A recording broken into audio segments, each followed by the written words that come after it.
Қайырлы күн. Бүгін 1 мамыр біз Шахар Плаза тұрғын үй кешені құрылыс алаңындамыз. Қазіргі таңда 5-ші блоктың 12-ші қабатын бетон құю жұмыстары жүргізілуде. Сонымен қатар 5-ші блокты құйып болған соң, бізде 7-ші блокқа бетон құю жұмыстары басталады. 2 блокта да 12-ші этажының бетонын құямыз. Көбісінің сұрағы, Шахар Плаза тұрғын үй кешенінде қандай бетон қолданылады?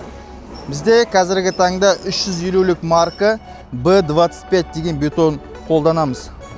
Ол дейтін өте сапалы және бұл құрылысқа тиімді бетон болып есептеледі. Егерде сіз өзіңізге пәтер іздесеңіз, біз сізге Шахар Плаза тұрғын үй кешенін ұсынамыз. Бізде сатылымда 1 бөлме, 2 бөлме және 3 бөлмелік пәтерлеріміз бар.